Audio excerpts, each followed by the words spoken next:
এই মুহূৰ্তত ইছা 24/7 দৰ্শকসকলক দিব বিচাৰিছোঁ এটা big breaking news. Nagaon Lok Sabha সমষ্টিৰ বিজেপিৰ প্ৰাৰ্থী সুৰেশ বৰাৰ সংখ্যালঘু অঞ্চলত মাৰাথন নিৰ্বাচনী প্ৰচাৰ। কংগ্ৰেছ প্ৰাৰ্থী প্ৰদ্যুৎ বৰদলৈ সন্দৰ্ভত বিজেপিৰ প্ৰাৰ্থী সুৰেশ বৰাৰ বিস্ফোৰণ। কংগ্ৰেছ প্ৰাৰ্থী প্ৰদ্যুৎ বৰদলৈ নিশা AIUDF প্ৰাৰ্থী আমিনুল ইছলামৰ ঘৰলৈ যোৱাটোৱে প্ৰমাণ কৰিছে কংগ্ৰেছ আৰু AIUDF মিত্ৰালী। গোপন হৈ থকা নাই এই মিত্ৰালী, এতিয়া ৰাজহুৱা হৈ গ'ল। মুছলমান মহিলাসকলক আইবাই বুলি মুখ্যমন্ত্ৰীয়ে যি মৰমৰ মন্তব্য আগবঢ়ালে, তাৰ পাছৰ পৰাই মুছলমান মহিলাসকল দুগুণ উৎসাহেৰে নিৰ্বাচনৰ বাবে সাজু হৈ পৰিছে বুলি মন্তব্য সুৰেশ বৰাৰ। নগাঁৱৰ চামগুৰিৰ বিভিন্ন নিৰ্বাচনী সভাত আজি ৩,০০০ৰো অধিক কংগ্ৰেছ সমৰ্থকে সুৰেশ বৰাৰ ওচৰত বিজেপিত যোগদান কৰে। নগাঁৱৰ পৰা বিভূতি বৰাৰ ৰিপৰ্ট, ইছা 24/7।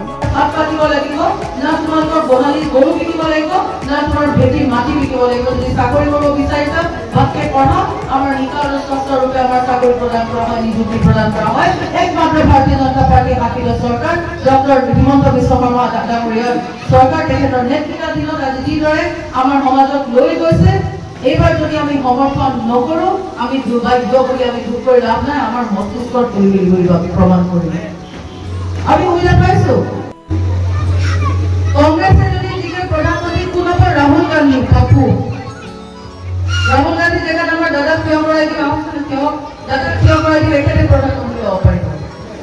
ৰাহুল গান্ধী ইমান কৰ্মদক্ষতা নাই, কিন্তু আজি নৰেন্দ্ৰ মোদী ডাঙৰীয়াই ভাৰতক এখন বিশ্বগুৰু হিচাপে স্থাপন কৰিবৰ কাৰণে তেখেতে এই ৰাস্তাত এই দিশত আগবাঢ়ি গৈছে।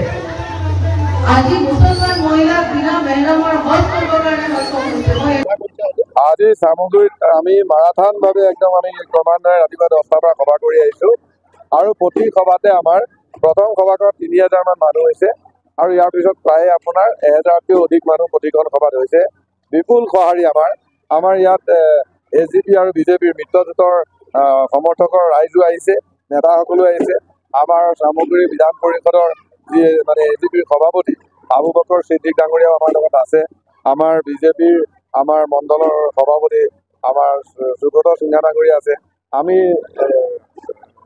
মৰ্চাৰ একেলগে আমি কাম কৰিছোঁ, মিত্ৰজোঁটৰ একেলগে নীতি মানি আমি কাম কৰিছোঁ। বিপুল সঁহাৰি আমি পাইছোঁ। আজি যোগদান হৈছে, প্ৰতিখন সভাত হৈছে। প্ৰথমখন সভাত প্ৰায় ২,০০০ হৈছে, তাৰ পিছৰখন ১,০০০ এনেকৈ হৈছে। এইখন সভাত অৱশ্যে মই এখন আহি পোৱাৰ পলম হৈছে, গতিকে এইখন সভাত অকণমান ইফতাৰ আছে কাৰণে অকণমান সোনকালে শেষ কৰা হৈছে। আজি আপোনাৰ প্ৰায় ৩,০০০ যোগ কৰিছে কংগ্ৰেছ সমৰ্থক হয় হয়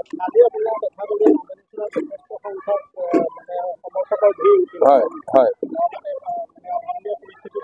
হয় হয় হয়।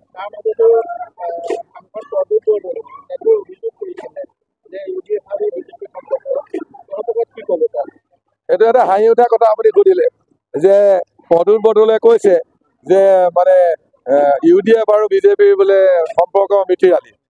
যোৱাকালি ৰাতি গৈ আমাৰ আপোনাৰ UDFৰ কেণ্ডিডেটৰ পিতৃৰ যি কবৰস্থান, তাত গৈ দুৱা লৈ আপোনাৰ UDFৰ বক্তৃতাত উঠি তেওঁ আপোনাৰ নিৰ্বাচনী বৈতৰণি পাৰ বুলি কৈছে। আপোনালোকৰ নিউজ চেনেলত দেখিছোঁ। এতিয়া প্ৰদ্যুৎ বৰদলৈ আৰু কংগ্ৰেছৰ মুখা খুলি গ'ল। যোৱাকালি খুলি গ'ল মুখা, আচলতে মিতিৰ কোন। নুৰুল হুদা ডাঙৰীয়াও গৈছে তাত, আৰু প্ৰদ্যুৎ বৰদলৈ ডাঙৰীয়া গৈছে। আমি মুফতি চাহাবক সন্মান কৰোঁ। আমাৰ নৰ্থ ইষ্টৰ এজন তেখেত ধৰ্মগুৰু আছিল। তেখেতৰ কৰ্মৰাজিৰ যোগেদি তেখেতে ইন্তেকাল হৈ তেখেত জন্নতত আছে। আমি তেখেতক শ্ৰদ্ধা কৰোঁ।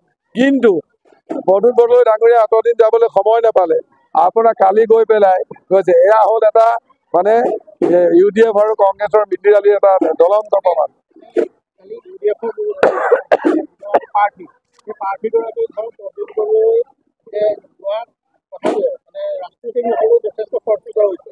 আপুনি কওকচোন এইটো কথা, এইটো আপোনাক কি ক'ব, সহজ সৰল মানুহজনেও গম পাব যে যোৱাকালি প্ৰদ্যুৎ বৰদলৈয়ে মুফতি চাহাবৰ ঘৰত গৈ ওলোৱাতে কি বুজাইছে। তেওঁলোকৰ যিটো মিতিৰালি, ১৯ৰ যিটো মিতিৰালি, আপোনাৰ তেওঁলোকৰ যিটো মিত্ৰজোঁট, সেইটো জলজত পটপটকৈ এতিয়া ধৰা পৰি গ'ল। গতিকে কালি নুৰুল হুদা ডাঙৰীয়া, আপোনাৰ প্ৰদ্যুৎ বৰদলৈ ডাঙৰীয়া আপোনাৰ আমিনুল ইছলামৰ ঘৰত গৈ ওলাইছে, তাত ৰাইজ গোট খাইছে। গতিকে তেওঁলোকৰ মিতিৰালিটো ধৰা পৰি গ'ল। এতিয়া আমাৰ নগাঁও লোকসভা ভোটাৰ ৰাইজে বিবেচনা কৰিব যে প্ৰদ্যুৎ বৰদলৈৰ মুখাখন যে খোলা গ'ল, কংগ্ৰেছৰ মুখা খোলা গ'ল, UDFৰ মুখা খোলা গ'ল। আৰু কালি কিন্তু দেখা গ'ল যে আপুনি কমিশ্যন দিছে সেই দিনটোতে এইবাৰ যদি কংগ্ৰেছে নেতাই দল ত্যাগ কৰিছে হয়। আৰু দল ত্যাগ কৰি তেওঁলোকে অভিযোগ কৰিছে যে ৰফিকুলেশ্যনৰ কিছু লোকে তেওঁলোকক অপদস্থ কৰিছে জিলা কংগ্ৰেছ অফিচত আৰু এই ধৰণৰ ৰাজনীতিয়ে মানে তেওঁলোকে গৌৰহিংসা প্ৰদ্যুৎ বৰদলৈৰ যিখিনি সমৰ্থক আছে ৰফিকুলেশ্যনৰ মানুহে মানে অতিখাদ্য চলাইছে তেওঁলোকে দল ত্যাগ কৰিছে। কি ক'ব এই ক্ষেত্ৰত? এই সময়ত মই এটাই কথা ক'ম যে চাওক, কংগ্ৰেছৰ ব্যক্তিগত কথাত আমি মাত নামাতো, কিন্তু যিসকল মানুহ আপোনাৰ হত্যাকাণ্ড আৰু মানে ধৰ্ষণ কাৰ্যলৈ জড়িত নাই, বাকী সকলোকে আমি বিজেপিয়ে ৱেলকাম কৰিম, আমি গ্ৰহণ কৰিম আৰু সকলো এদিন আহিবই লাগিব। নদীবিলাক গৈ সাগৰত পৰিবই লাগিব। বিজেপিৰ বিশাল সাগৰ, ইয়াত সকলো আহিব। ভাৰত আৰু অসম মাতাক যোনে ভাল পাব তাক আমি আঁকোৱালি ল'ম।